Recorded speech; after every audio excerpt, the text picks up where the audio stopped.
खामोश रात, बरसों की मोहब्बत पल भर में खत्म। एक हिंदुस्तानी की बीवी पाकिस्तानी ले उड़ा। औज़ुबिल्लाहि बिस्मिल्लाहिर्रहमानिर्रहीम। अस्सलाम वालेकुम रहमतुल्लाहि व बरकातहू। उम्मीद करता हूँ आप जहाँ भी होगे खुश होगे आबाद होगे। वीडियो की तरफ बढ़ने से पहले सबसे पहले हम खत्म नबी हज़रत मोहम्मद सल्लल्लाहु अलैहि वसल्लम और उनकी उम्मत पर लाखों करोड़ों दुरूद सलाम अल्लाहुम्मा सल्लि अला मुहम्मद व आले मुहम्मद। दोस्तों, एक इंतहाई जो है ना हैरत अंगेज वाक़या हुआ है, जिसमें एक हिंदुस्तानी की बीवी जो थी वो एक पाकिस्तानी नौजवान ले उड़ा। मुकम्मल तक आप ये स्टोरी देखिएगा, आपको सारी चीज़ की समझ आ जाएगी। मैं हूँ आपका दोस्त जुल्फ़कार रेडी और आप देख रहे हो जुल्फ़कार रेडी ब्लॉग। मुझे सामीन, अगर आप चैनल पर नए आए हो, अभी तक आपने चैनल को सब्सक्राइब नहीं किया तो जल्दी से चैनल को सब्सक्राइब कर दे और साथ घंटी के बटन को दबाना ना भूले और इसको सिफराल कर दो। दोस्तों, ये जो स्टोरी शुरू होती है ये इटली के शहर मिलोन से शुरू होती है, जहाँ पर एक हिंदुस्तानी रहता था जिसके के नाम रविंदर था और उम्र इसकी 42 साल थी। 42 ईयर रविंदर नाम था और इसकी उम्र 42 ईयर थी। ये वहां पर जो है ना आया था। पहले ये वहां पर मुख्तलिफ जगह पर जॉब करता रहा, उसके बाद इसने वहां पर अपना बिजनेस स्टार्ट कर लिया और एक अच्छा इसका काम चलने लगा। और उसके बाद इसने जो है ना तकरीबन ये 34 का होगा या इससे थोड़ा कम, तो इसकी जो है ना मुलाकात हुई सोशल मीडिया के ऊपर ही एक नौजवान लड़की से, जिसके बाद इनकी आपस में मुलाकात होने लगी। और एक सुमिता नाम की लड़की थी, सुमिता के साथ इसकी सोशल मीडिया के ऊपर मुलाकात होती है। और ये जो है वो उस के प्यार में इनके पहले और उसके बाद ये शादी कर लेता है इस सुमिता के साथ और उसको भी यहाँ पर इटली में बुला लेता है। जिंदगी के दिन गुजरने लगते हैं और इनकी ये शादी थी। लेकिन अब इसकी उम्र जो था ये रविंदर, इसकी 42 ईयर थी। तो इसी दौरान जो है ना इनका बड़ा अच्छा सफर जिंदगी का गुजर रहा था, काफी खुशहाल इनका घराना था। तो इसकी जो बीवी होती है स्मिता, वो नॉर्मली हाउस वाइफ थी, कोई वो काम वगैरह करती नहीं थी क्योंकि घर में अच्छा दौलत की राय पैर थी। इस रविंदर का अच्छा काम चल रहा था, तो ये बीवी को क्यों काम कराता। अक्सर ये उसके वहां पर चली जाती थी, दफ्तर में बैठती रहती थी, लेकिन कोई ये काम वगैरह नहीं करती थी।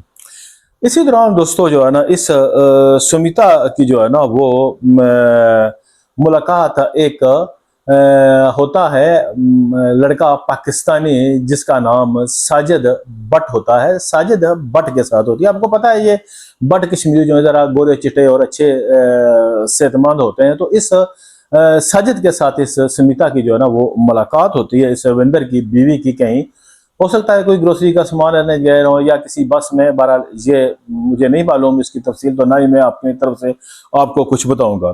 तो इनका हायल होती है और इसी तरह फिर जो है ना किसी जगह ये अतफाकिया मिलते हैं, बातचीत होती है और इनके दरमियान आपस में जो है ना एक अच्छी अंडरस्टैंडिंग हो जाती है और नंबरों का भी एक्सचेंज हो जाता है एक दूसरे की सोशल मीडिया अकाउंट पर भी, और ये आपस में फोन पर भी बातचीत करने लगते हैं। जो साजिद होता है वो काफी ज्यादा इसकी तारीफें करता है और वो भी जो है ना साजिद की तरफ खींची चली जाती है। इनका तकरीबन 4-5 माह जो है ना ये अफेयर का मामला चलता है, मेल मुलाकातें होती हैं क्योंकि ये घर पर होती थी, कोई ऐसा इशू नहीं था। तो इतने में ये जो रविंदर होता है ना ये इन सब चीजों से बेखबर होता है, इसको कोई पता नहीं होता कि आया मेरी बीवी जो है ना वो किसी में इन्वॉल्व है या इसका कोई ऐसा मामला चल रहा है या कुछ कुछ भी नहीं। उसके बाद दोस्तों होता क्या है जी कि ये जो औरत है ना ये इस साजिद भट्ट को कहती है जी कि देख कि मैं अब जो है ना तुम्हारे बिना नहीं रह सकती। मैं उस आदमी के साथ जितने दिन गुजार रहे हो मुझे पता है तुम दिन रात मेरे ख्यालात से निकलते ही नहीं और मैं तुमसे इस हद तक मुतासर हो गई। और इतने बीच में इनके दरमियान सब कुछ हो गया था। और ये है जी कि अब मैं जो है ना नहीं चाहती कि वो आदमी मेरे जिस्म को हाथ लगाए या कुछ हो, तो मैं तुम्हारे साथ नहीं। उसने कहा देख इस तरह तो मुमकिन नहीं है कि तुम तलाक लो या कुछ करो। तो उसने कहा नहीं, जो है ना वो होता रहेगा लेकिन मैं अब नहीं। तो वो इसको कहती है कि अगर तो तुम मुझे प्यार करते हो साजिद भट्ट तो बताओ मेरा साथ दोगे या कि क्या। अब वो आदमी कहता है कि चलो मुझे 2 दिन सोचने का मौका दो। वो कहती है क्यों। वो कहता है एक तो यह है कि मुझे अपना घर रहने दो, मैं जहां पर रहता हूँ वहां पर तो मैं तुम्हें नहीं रख सकता। दूसरा इस मामले में मुझे जो है ना मशवरा करने दो कि आया यहाँ का कानून क्या कहता है, क्योंकि इस तरह तो तुम्हारा शोर तुम्हारे अगवा का मुकदमा मेरे पे करा देगा। बता क्यों डर रहे हो? उसने कहा डरने वाली बात नहीं है, कोई भी काम करते हैं ना तो पूरी सोच बूझ के साथ करते हैं। ये ना हो कि तुम भी फंस जाओ, तुम नहीं फंसोगी तो मुझे तो वो फंसा देगा जी कि मेरी बीवी ये आदमी ने अगवा करके ले गया है। वो जाता है वकीलों वगैरह से बात करता है, तो वकील कहता है जी कि तुम ऐसा करो कि उस औरत को बोलो कि वो इसके खिलाफ यहाँ पर कह दे जी कि ये मेरे तशद्दुद का निशाना बनाता है और ये मुझे मारता पीटता है, मैं इसके साथ नहीं रहना चाहती, और ये तलाक का मुकदमा दे दे। और इसके बाद ये गवर्नमेंट इसको जो है ना अलग या इसको घर में रहने देगी, उसको वहां से हटा देगी, या तो वो यही बता कर आता है इस सुष्मिता को जी कि देख वकील ने कहा है कि ये मामला। वो कहती है ठीक है मैं तुम्हारे लिए तो कुछ भी करने के लिए तैयार हूँ, तुम तो मुझे कहोगे तो मैं नहर में भी छाल मारने के लिए तैयार हूँ। वो जाती है और वो जाकर पुलिस स्टेशन में रोना पीटना शुरू कर देती है जी कि देखें ये शोर मेरे पर ज्यादती करता था, अच्छी पढ़ी लिखी थी लेकिन इटालियन इतनी अच्छी वो नहीं बोल सकती थी, पर उन्होंने वहां पर एक ट्रांसलेटर का बंदोबस्त किया और उसने उनको सारी बात बताई। किस्सा मुझसे जी कि ये औरत स्मिता वहां पर जाती कहती है जी कि मेरा जो शोर है वो मेरे को मारता है, मुझे जो है ना वो बड़ा मेरे साथ सलूक करता है, और वो इंसान जो है वो एक ज़हनी मरीज है। और वो उसको यहाँ पे कह देती है जी कि वो इंसान जो है ना वो नामर्द है, वो इस शादी के लायक ही नहीं है, मैं तो अपनी जिंदगी कर्ब में बता रही हूँ। जब मुझे वो इसलिए कहता है तो मैं आगे से अगर कोई ऐसी करती हूँ बात तो वो मुझे मारने लगता है, जबकि वो इस काबिल नहीं है और मुझे जो है ना वो इस तरह डरा धमा कर रखना चाहता है। काफी वो सीरियस इल्जाम इसके ऊपर लगाती है। और उसके बाद जो है ना वो कहती है जी कि मेरी जान को भी खतरा है कि ये आदमी जो है ना ये मुझे नुकसान पहुंचा जाएगा या मुझे मार देगा, लिहाजा मैं इस इंसान के साथ नहीं रहना चाहती, या मुझे कोई अलग जगह। और गवर्नमेंट क्या करती है जी कि उसको एक होटल में जो है ना उसका बंदोबस्त करके देती है और इसका केस जो है ना वो वहां से फाइल कर देती है और अदालत में बकायदा इसकी खुला के लिए जो है ना वो कहती है जी कि मैंने खुला लेनी है। और इसके बाद इसके शोर को जाता है, पकड़ा जाता है और वो तो अपने इल्जाम से सारा इनकार कर देता है। वो कहता है जी कैसा हुआ है, वो कहते हैं तुम्हारी बीवी यहाँ पर आई है। बहरहाल किस्सा मकसूद ये दोस्तों के वो उस होटल में रहने लगती है और ये जो साजिद भट्ट होता है उसके बाद जो है ना ये कहती है कि ठीक है मैंने उसे कर दी, और इतने तक ये अरेंजमेंट करता है और एक ये घर ले लेता है वहां पर ही जिस शहर में ये मिलोन में रहते हैं, वहां पर ये साजिद भट्ट, और ये अपनी हसीन जिंदगी के आगे सपने बुनने लगते हैं। ये जो साजिद भट्ट होता है इसका यहाँ पर स्टेटस जो होता है वो टेम्परेरी होता है, इसके पास परमानेंट पेपर नहीं होते हैं। अब इसके पास येलो जोर था या किस तरह का था ये मुझे इसकी नहीं पता, लेकिन ये औरत कहती है जी कि नॉर्मल जो थे उसके वो टेम्परेरी पेपर थे। उसको ये भी इसने कहा कि तुम मेरे साथ शादी कर लोगे तो तुम को यहाँ पर परमानेंट स्टे भी मिल जाएगा, और वो औरत दिलो जान से इसके ऊपर फिदा होती है। अब जब इसके शोहर रविंदर को होता है ये तो वो कहती है कि क्या मसला है। जब वो अपनी तरफ से तहकीकात करता है तो पता चलता है जी कि ये जो औरत है इसका एक पाकिस्तानी लड़का है जिसके साथ इसका चक्कर है।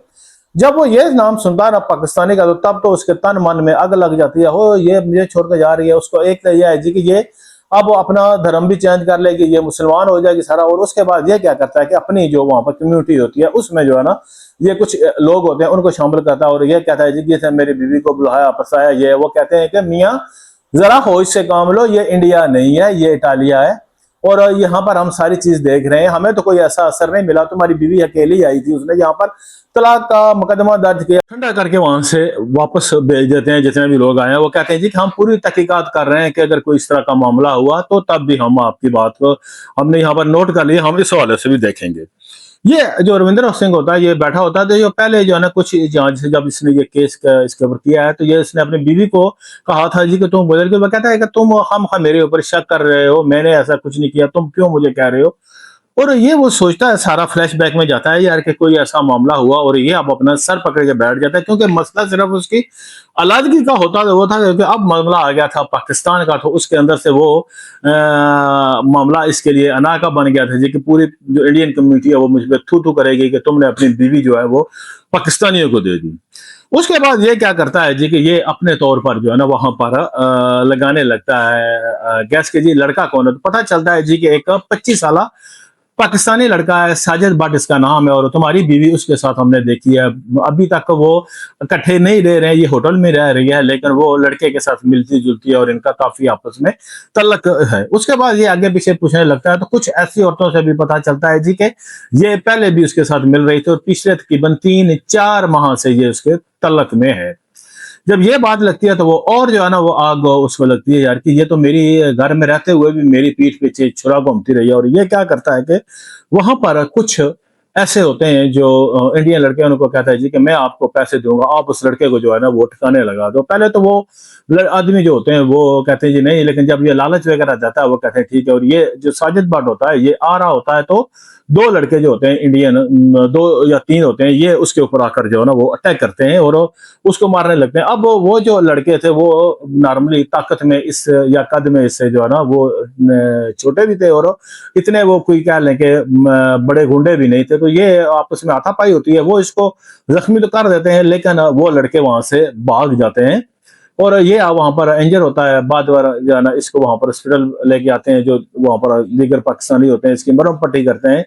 तो पूछता तो ये किसी को बताता नहीं है ये क्या हुआ, लेकिन ये उस स्मिता को बताता है जी कि तुम्हारे शोर ने लगता है कि मेरे ऊपर ये अटैक कराया है, तो बेहतर है कि जो है ना अब तो जो है ना तुम्हारी मर्जी है, मैंने मकान भी ले लिया, अगर शादी करना है तो मैं तो पीछे हटने वाला नहीं हूँ कि अब तो मेरी ये ज़ियारत और अना का मसला बनेगा। उसके बाद ये क्या करते हैं जी कि ये जाते हैं और वहां पर वो लड़की जो होती है उसके साथ ये शादी करता है।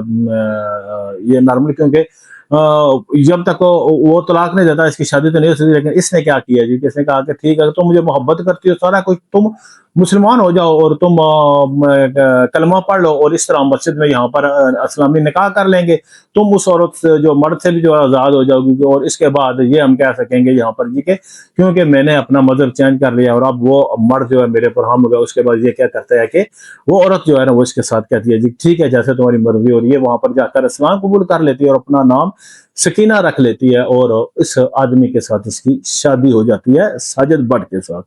दूसरी तरफ जो होता है ये आदमी रविंदर, वो जो है ना सीख पाए होता है, लेकिन ये जो उसने इल्जाम लगाए होते हैं वो वहां पर कहती है साबित, क्योंकि उसने कहा जी ये मुझे मारा। अब वल्ला आलम उसने खुद जख्म लगाए थे या कभी से मारा, लेकिन यह है कि अदालत उसको जो है ना अपनी बीवी के ये जो उसने तशद्दुद किया था उसको 6 महीने के लिए जेल भेज देती है। वहां पर वो खड़ा दीवारों दीवार के साथ सोच रहा होगा यार कि मैंने क्या गलती की, कब मैंने मुझसे भूल हुई कि मैंने इस औरत के साथ शादी की। लेकिन कहते हैं ना दोस्तों के औरत जो होती है ना उसका कोई पता नहीं होता।